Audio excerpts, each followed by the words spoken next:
So originally I wanted to have like some yellow, orange LED lights in the background here to kind of give us like the Halloween vibe, but that doesn't arrive in time, so instead I have this bathroom light here, so it kind of gives us the same thing, so, woo, spooky. Hello everyone, welcome back to SKZ Talks Animation, show where I talk about anime, TV shows, cartoons, movies, where I talk about custom animation with my heart and soul because it's awesome and great. Today, we're diving back into the realm of Looney Tunes with an unlikely duo that I don't think many people even knew were a duo in the first place, that being Porky Pig and Sylvester the Cat, a trio of shorts created by Chuck Jones in the 1940s that, while aren't directly on Halloween, they are spooky, they're dark, they're crawly, and they perfectly fit the vibe that Halloween is really best associated with, and honestly, I love it. I love seeing Sylvester the Cat all freaked out, so this is perfect for me. So how about we sit down, relax, watch this pig and cat in action in 1948's Scaredy Cat. Oh yeah!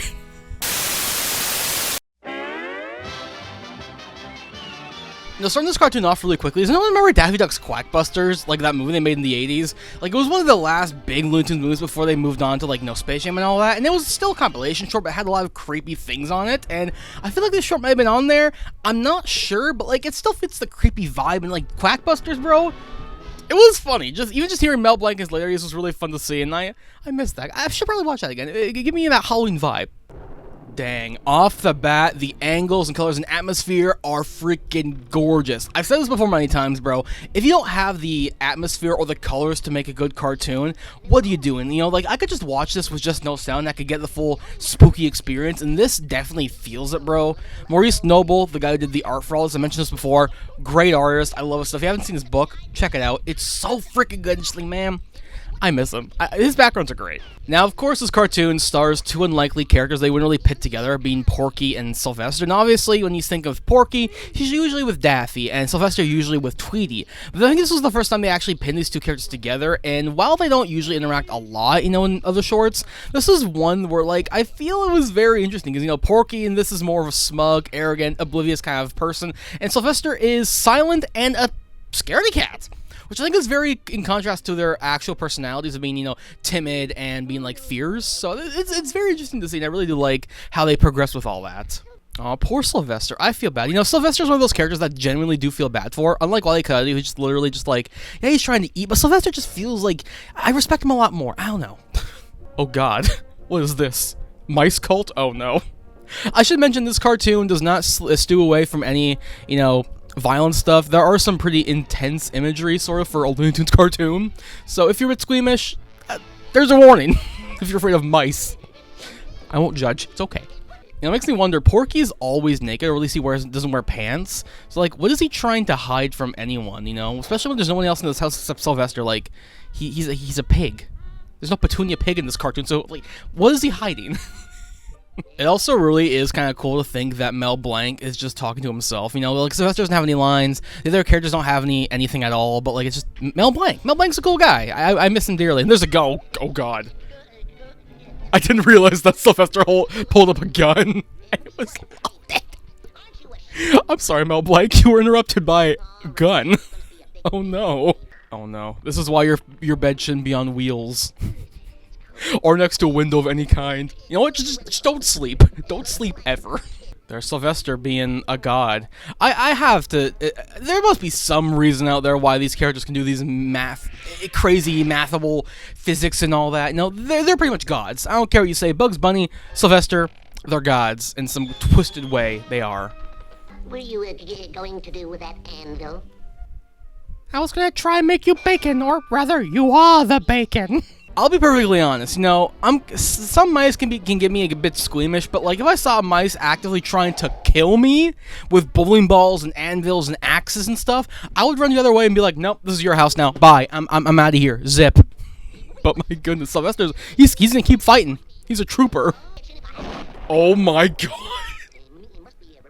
You've had too many close calls, Porky, and he's totally, how did he not hear the gunshot? He must, or maybe he's just that dumb. Words. What is English anymore? You really do feel the tension in this cartoon. Like, even though it's just a few minutes long, you feel the tension, you feel the danger, and my God, I would panic too if I was in the situation, not gonna lie, it's kind of crazy. Oh my God. What happened to Sylvester? He's all white and he's walking at 5 frames per second. If I saw that in my bedroom window, I would shit my pants, because that looks like the most terrifying thing ever. I know it's Sylvester and all, but like that. That's scary. I don't want that. Come on, take care of the mouse. You're not bad. You're just good. Use your Tweety hunting skills that you may or not exist in the timeline yet. Is there a Looney Tunes timeline? I'm not really sure, but you know what? I want to find one out. Look at that. Well, where does it take place in the timeline of Looney Tunes events?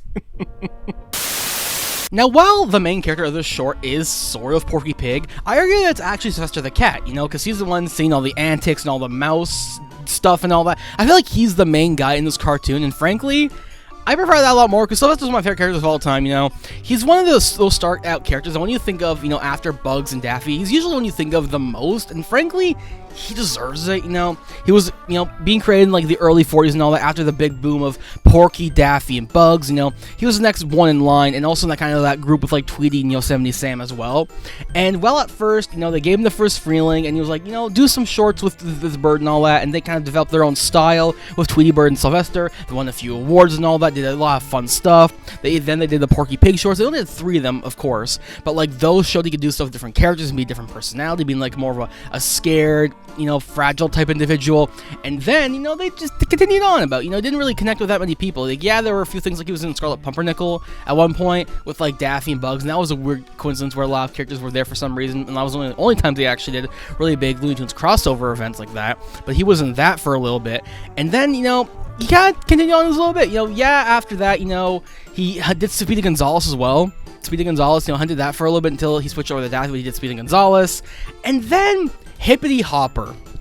So everyone knows about Hippity Hopper, you know. Sylvester Jr., his son, and Sylvester hunt down Hippity Hopper, this kangaroo who they think is a giant mouse. And that was honestly the main introduction for me for Sylvester, you know. I saw that on the Bugs Bunny Tweety show and all that on Teletoon back when I was a kid. And those were the main things I saw, you know. I remember them, you know, at like a beach dock, or him with the punching gloves just punching Sylvester in the face. And they're like, go get him, Dad, kind of type thing. And it was really interesting to go and look back on, because a lot of people forget that Hippity Hopper even exists. And for some reason, I actually remember he does exist, which is super weird. But like, either way, you know, Sylvester has a really rich and fun history, and, you know, even the voice actors, you know, Mel Blanc, Jeff Bergman, Joe Alasky, and Eric Bauza now.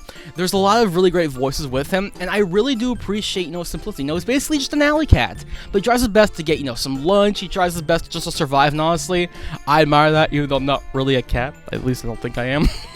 It's fun to see him there, and I really do admire his character. I honestly prefer him a lot more to Wile E. Coyote in some respects, which is weird because they're both trying to achieve the same goal, but I prefer Sylvester a little bit more, and I love him, so that's just great. He's one of my favorite characters. If you haven't checked out any of these shorts with Sylvester, watch them. They're a treat. I love them. He's a great guy, and at least he gives Tweety some comeuppance at some point, because, oh boy, I love Sylvester. He's great. Oh boy, the mouse cult is back. Oh no, who do they have? Oh, they got Porky. Oh no. You don't say anything about our mouse cult, or else we'll get you. And he dips. You know what? I do the same. You know what? Yeah, if there's a mouse with an axe, I just dip, because that mouse is probably a god in his own right. Supersonic god strength. Super Saiyan. Remember who you are. Remember you are a cat. You could easily squash him, but you don't have an axe. So get an axe first, and then you can do it.